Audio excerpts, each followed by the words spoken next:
time aboard. This is the Miles to Go podcast. And now here's your host, Ed Pizza. Hey guys, welcome back to the Miles to Go podcast. We are sitting here and Mr. Kerr has just informed me he has just dropped a bombshell on me. And we're going to get to that in a little bit. It involves United Airlines. We're going to get to it. I promise you. That will definitely be in the show. What may or may not be in the show, depending on how much time we have, will be conversations about the 100,000 point sign-up bonuses that still kind of mystify me a little bit. I really did think these would have gone away by now. We're going to talk about some of the other offers out there. We haven't talked about Lindner Hotels yet for Hyatt, and we haven't talked about Masai Mara, although Richard might tell me that we can't talk about it until he finishes booking his safari. So lots of stuff there to cover. I am back on the mainland. I think the right decision is to hold off on any more Hawaii talk, although I do want to do like one final do and don't on the Hawaii trip. So maybe next week for that. Mr. Kerr, how the heck are you? But you just made it your background. I did, right? You just made Hawaii right, so we're not going background. to talk about it. It's just going to be subtle. It's just going to be back here. Okay. How are things going, man? How's it back on the mainland at least? Is it good to be home? Is it good to be back working on the East Coast time? So I have a confession to make. Ooh, and an announcement. we like confessions. Are you going to be vulnerable, or is this? I'm going to be vulnerable. I am one of the newest members of whatever the heck Threads is. I still don't know what the heck that is. But whatever it is, I am a member of it. So as we intro the show, I can say he is at Kerrpoint on all of the social media platforms, including Threads, which so far seems somewhere in between Clubhouse and a dumpster fire. Hard to say. And I am at Pizza in Motion, all of those same places. If you want to email us, you can do that at ed@pizzainmotion.com. And if you want to text or leave us a voicemail, you can do that at 571-293-6659. And then lastly, if you want to support the show, you can join our Slack community. There's a link for that in the show notes, sort of our version of Patreon. So I saw, did you have an hour and a half happy hour last night? Right, I had a happy hour and a half. Is that what you want to call that? I don't know, but I was already asleep, so That was 2 happy hours in a row. We did a Disney happy hour on Wednesday with Leslie and Joe from Disney Deciphered. You know both of them very well. And then we transitioned to a regular happy hour last night. So we have had 2.5 hours of special content for members this week. And the Disney Deciphered chat is recorded, but the last night's happy hour was not, because we divulged a couple of things that we didn't really want recorded. Oh, and if you would like me to participate, you know my bedtime is about 9 p.m. Eastern time. So you're going to have to make these a little bit earlier so that none of our members can join, but I can join. Yeah, I'll have to do that because the Hawaii people wanted a chat that they could join, so we had to go past 10 because they can't join. So yeah, they're still working. But since I'm home, I figured I would bring my Disney smoothie into the mix for the first time. So this is the cameo appearance for the smoothie on the video podcast. Is that but that's the Disney cup. What is a Disney smoothie inside? Or is it just a cup of water? No, it's actually my smoothie, my breakfast smoothie. It's strawberries, cherry. Do we want the whole recipe or do we want it like... No, but it's 12:30 p.m. and I'm glad you're having your breakfast smoothie after lunch. So it's been a little bit of a crazy morning and I did not stop for breakfast. But the bright side is as you like to say, I do not look like the blueberry girl from Willy Wonka this time. So I think we're not near as blue. You still have an interesting tint to you. But... Yes, I do, and I haven't quite figured that out yet. I think it's something to do with the depth of the room and the lighting. So we're working on that. But the Hawaii blue in the background makes me look less blue. Since you showed up late, I was able to experiment with colors. It's fine. I have a fan growing out of my head, and I don't really know what to do about that. So, oh well, people are just going to have to deal with it. But that aside, there's a lot of 100,000 point bonuses, and apparently one less now as of time. You just said that as we recorded, and it was surprising because I was just reading about the Venture 100,000 mile bonus, and when I first saw it, I was like, "Oh, Venture X is a 100,000 mile bonus again." And it was like, "Nope, this is why the card names are too close to each other." It is actually the Venture card, not the Venture X card, that had the 100K bonus. But we also have Ink cards out there that have 100K bonuses. Some much better cards than others, and then Aeroplan is back with another 100K bonus. I see that Aeroplan, they do this in 2 stages. It looks like you get 60,000 points after $4,000 in purchases in the first 3 months. Pretty standard.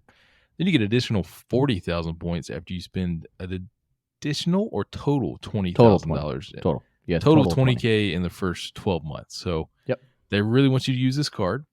But I actually think 20K is probably doable for most people in the course of a year. I think so. Over 12 months, yeah. But do you want to commit to something for 20K? For those of us who don't have ridiculous small business spend, like Mr. Ed, like I don't know. Aeroplan points are awesome. 100,000 Aeroplan points would be great, but am I committing 20 grand of spend to an Aeroplan card to get that? Just don't know.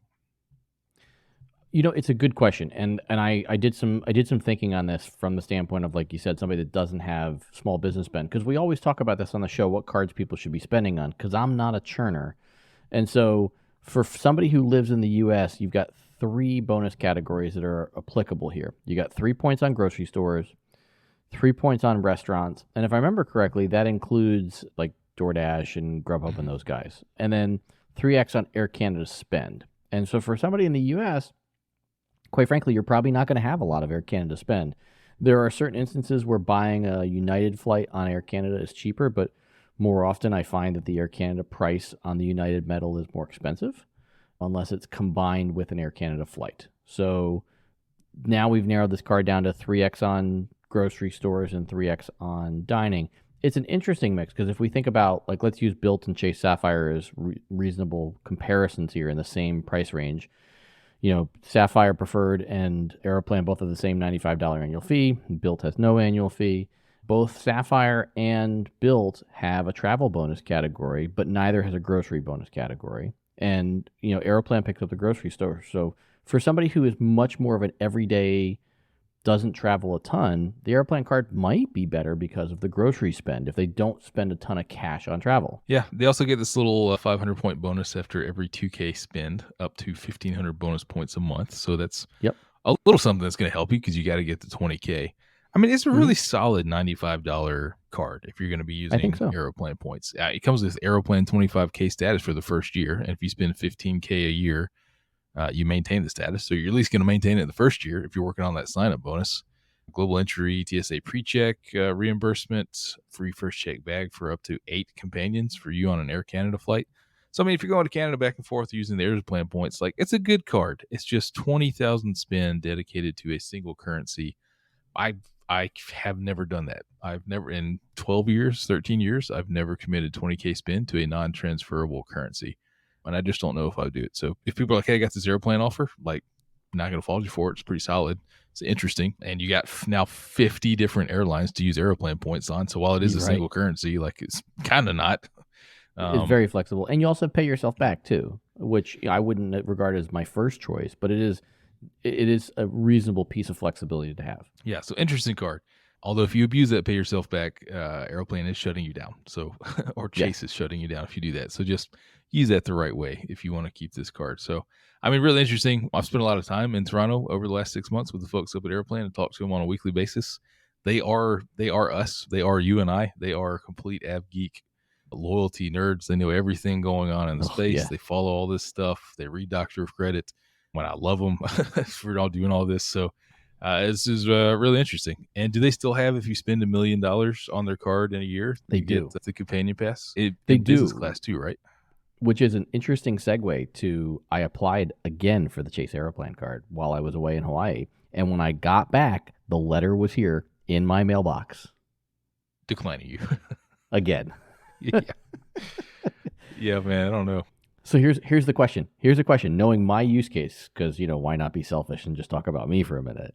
I want to apply for the Bank of America customized cash card because I want that 5.2% cash back in one category every month. Obviously, Chase believes I'm still 524. Let's go ahead and say that they're right. Do I push my window out even further and apply for customized cash, knowing that means I won't get the Aeroplan card till probably next year? And you probably won't even get it then. So I say, yes, you get the Bank of America card because it's too hard to tell, man. There's been the last 2 applications I've sworn looking at Credit Karma and my own spreadsheet and everything that I'm under 524, but I got that weird denial reason for, what was it? Like too little credit use or something like that. So I just don't know anymore. And I'm just not even relying on it. There's just too many other good opportunities to go out, which I continue to do with just finish minimum spend on the business platinum card, looking at the next deal. And then based on what we're going to talk about with Marriott here in a second, man, am I going to pick up my second Marriott card this year? Right. And before we talk about Marriott, because we'll go gateway drug to Marriott first, let's talk about the Chase Inc. cards, because I haven't seen these natively, but I have seen referral links for the 100K offers. I haven't seen a native 100K offer. Yeah, it seems to be referral based, and you get 40,000 points if you successfully refer somebody. So refer somebody get that, and then it's 8,000 spend requirement to get 100,000 point offer on the Chase Ink Preferred. So again, great. And there was, when this first came out a few days ago, not just Chase Ink Preferred. Some people said they've seen Chase Ink Cash as well. So when it came out, people said that they were being loose again with approvals, even if people were over 524. And I've seen this anecdotally a few times over the last 6-9 months, I think it is, where they come out with these offer and all of a sudden the approval gates seem to be open. But anytime I try and get in on it, it's a 3-week process with at least 9 phone calls to try and see what's going on. And I've only been successfully approved once in the last year. But it might be worth a shot if you're looking to get this card. Again, will not add to your 524 score, but you do need to be under 524 in order to be approved. And personally, I prefer the business cash card right now of the two, if you can find the 100K offer, because of the fact that you've got the 5X on office supply, internet, and cell phones, whereas the Ink Preferred is more of a smoothed out card. You get 3X on travel, shipping, phone, cable. And then if you do have advertising with social media sites, which not a lot of listeners will, that's also a 3X category. So it's like if you have advertising, Ink Preferred is my first choice. If you don't have the advertising, I would lean towards the cash card, assuming you can get the 100K offer for both. Yeah, so find a friend that's got that 40,000 point referral offer and, shoot your shot, man, if you feel like it's going to be worth the pain that it's going to take to get approved for one of these. Yeah, I agree. It's gotten a lot more difficult to get approved and to really understand the bits and pieces. So when I think about this from a high level, we had talked about this, and you teased it you teased it earlier, and then I teased it in the intro of the show. I really did think I wouldn't say done with caring about Marriott's currency, but I definitely have been very disinterested in earning Marriott points or transferring them. We had that transfer bonus that Amex had, 2 or 3 months ago. I think it was a 20% transfer bonus to Marriott. And it was like, eh. And then this realization came out. Frequent Miler was, I think, the one that I saw it on first. I don't know if they were the first one to have the news that you can now use your Marriott points to book an all-inclusive safari, which... Wow. I mean, if you could pull this off, this is the JW Marriott, I hope I'm pronouncing it right, Masai Mara. And it's from our buddy Howie, who successfully managed to book a room on this.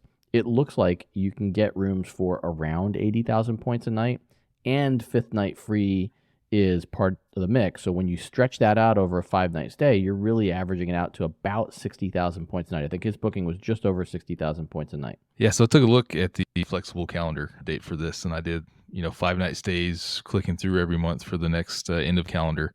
There's about 2 check-in dates available until the end of schedule where you're going to get 5th night free, and it's going to cost you in total about 380,000 points for the 5 nights. But reading straight from the website, here it is. Your experience includes meals, breakfast, lunch, high tea, sundowner, and dinner, both on-property and bush meals, a selection of beverages, game drives, airstrip transfers, and many meaningful moments. For 2 guests only per room. Yeah. Maximum occupancy of 3, and there's no guest under the age of 6 allowed. Yeah, you can pay for the 3rd guest, but you will pay dearly. Yeah, because, when you look at cash rates, it starts at $1,800 a night for the cheapest nights that I found. So is this the new best use of Marriott points? I would argue yes. Is there any other way to do an inclusive safari on points besides Capital One Venture points? Not that I'm aware of.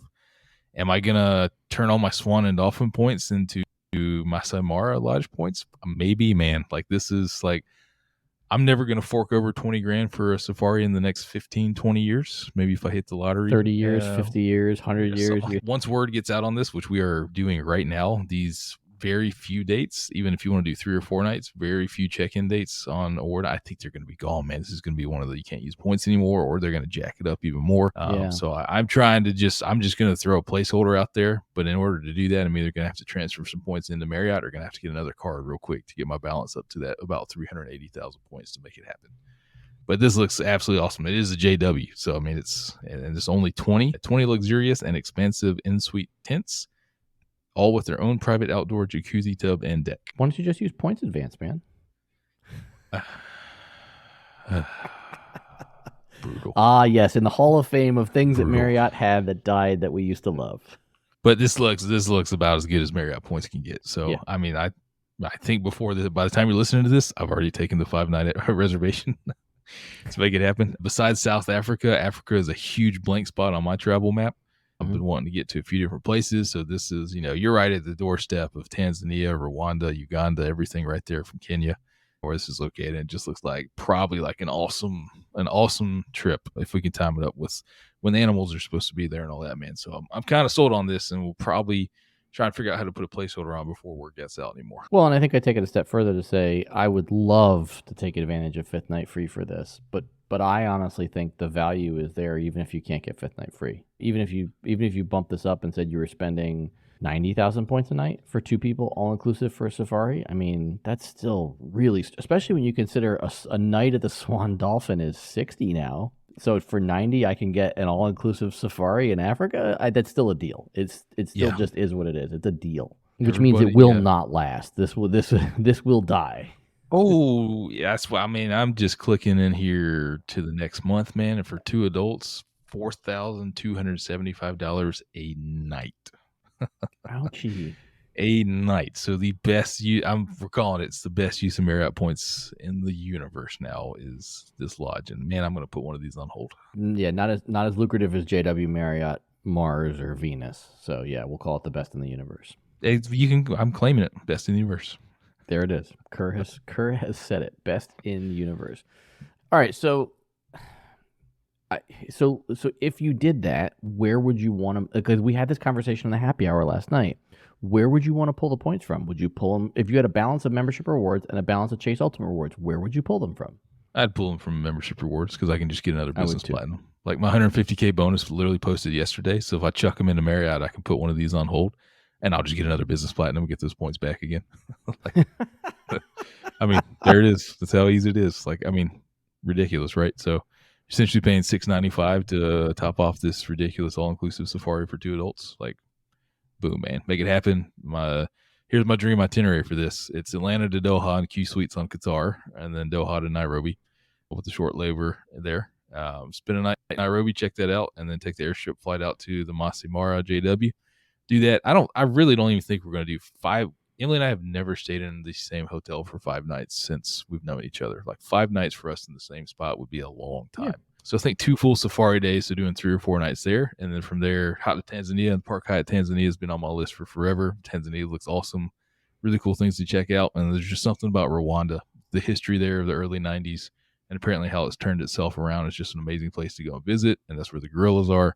Hitting up a Kenya, Tanzania, Rwanda trip and then flying it all Q Suites there and back would be the dream trip, man. So that's, I think, got a new goal here for next year to make that happen. Yeah, I would agree with all the above. I think I would probably stay at Masai Mara maybe a little bit longer than you. I think I would try to go 4 or 5 nights if I could, just because I would think I'm not going to get the kids over to Africa all that often. So if we did get over there, I would be trying to make this a 12 or a 13 night trip, and I would probably do 2 stops, maybe Tanzania and Masai Mara. I am going kids free. They can go on safari when they're older. And well, since I don't know that there'll be a better opportunity for me with miles and points to get them on a safari, that's the way I'm looking at it. It's also our daughter's dream trip before she goes to college. So before we talk Lindner Hotels and then kick you out for the rest of your day, we also had a listener question that came up in happy hour last night while you were sleeping. Isn't that a book title? Anyway, there's some nuance here. I want to get your opinion on this, see where you go with it. So Dan, who's been part of the community since the beginning, had asked in the group about how to about his potential redemption on Air France. So he has a coach reservation right now on United, if I remember correctly, out of Newark. And he was looking at the new Air France business class product from Newark to Charles de Gaulle. 20% transfer bonus from Cap 1 to Air France. He can do 60,000 points and $200 for premium economy, or 110K and $480 for business class. And that's without the bonus calculation. So, call it 48,000-ish on premium economy and like 90-something thousand on business class. And for clarity, this was going to be the 5 p.m. flight out of Newark to Paris. What say you, Mr. Kerr? So the new A350 is nice, which we flew, but this is not the new 777 with doors and the enclosed suites. So I reading his question here. If you're doing the doors with the enclosed suites, then yes, but do it on the daytime flight back, not for the short hop over. So for this, I'm gonna say no. to all of the above. Keep your Coach United flight that's from Newark to Paris is a super short hop, and then try and catch. I know it's flying with KLM, and I think it just started flying with Air France, the 777 with enclosed suites. Look for that on the daytime trip, and if that's the case, and you got 110K with the 20% bonus, which drops it down to, what does that drop it down to, like 90K? Something like that.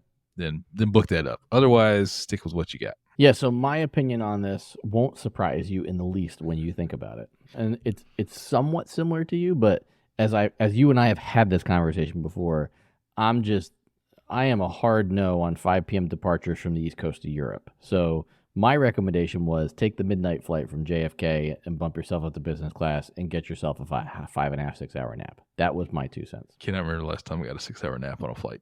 That's me anytime I have a 7 hour flight. So yeah, no, but yeah, I wouldn't take a 5 p.m. flight in business class. I just think you're just that to me is a waste of money, because for most people they're not going to sleep for most of the flight, and then they're going to be a mess when they get there. So you don't get the as big a benefit out of it. You get a meal, which is what it is, but you don't get the true advantage of it, like 7 hours, the whole bit, the luxury, and you don't get good sleep. Like you don't get any one big great thing out of it. I am looking, so I got to go to London at the end of the month. I got to fly Virgin Atlantic. There is no upper class availability from either Orlando or Atlanta right now, because I'll be in Orlando the day I got to leave, but I'm willing to position with my family back to Atlanta. So I'm looking at either flying premium economy or economy over. And I was like, oh, wow, I haven't flown across the ocean, not in business class, in a very long time, like 2013, which is how bougie I am. But thinking about it, man, I'm like, would I be fine in premium economy for the 8-hour flight from Orlando? Like, yeah, I really wouldn't care. I'm not sleeping more than 2 or 3 hours in business class anyways, and that flight is so short by the time you watch a couple movies and doze for a couple hours. I'm probably going to be in Virgin Atlantic premium economy, and I'll look for the business class on the long flight back, and I think that'll be perfectly fine. Well, I think that will transition us nicely to what'll be our last topic, and we'll have to hold our discussion of Lindner for just another week. But it sort of bolts us around to this United revelation. And I would say, like, when you talk about it in terms of flight timing and all that stuff, I will say, like, in the middle of happy hour last night, I get a text from my wife that she has essentially told me that she has booked a college interview for our daughter for us to drive her down to William & Mary on the day I'm supposed to be flying the daytime flight to London. And I'm like, oh. So now I don't know if I'm doing that. But at any rate, daytime flight to London on United Airlines, where it sounds like we might not be sharing 1K love in 2024. Man, I continue to struggle with this, so I don't want to say it's final, but it is looking like I have to fly to New York. By the time you're listening to this, I'll be in New York, and it's looking like that might be my last round-trip United flight. So the challenge for me goes until, I think, August 20th. I have to have 18 segments on United and 6,000 PQPs, or 6,000 pre-tax dollars spent. I will be on my 18th segment on the day after you listen to this on Thursday, so I'll meet the segments. But man, I am just over halfway there on PQPs right now, and like it would take a lot of effort and then a lot of money to fly, to get another $3,000 and spend after taxes to meet the requirement. But based on what we've seen over the summer with United, what we've seen at Newark with United, and the number of people who have texted, DM'd, or tweeted at me that they also have sat and waited on gates when landing in Atlanta on United this summer, 30, 45 minutes an hour, like I've done twice. And then the pain of getting from Newark to the city, it's just not worth it, man. Like, and I got upgraded 5 days before my flight to New York yesterday. Right. Like, I'm already sitting in first class 5 days ahead of time, which is why I always flew American, because the upgrades essentially guaranteed, and I'm batting over 50% now on upgrades. When I'm not in upgrades, I'm in 8C or 8D, which is my seat on the first row of United now.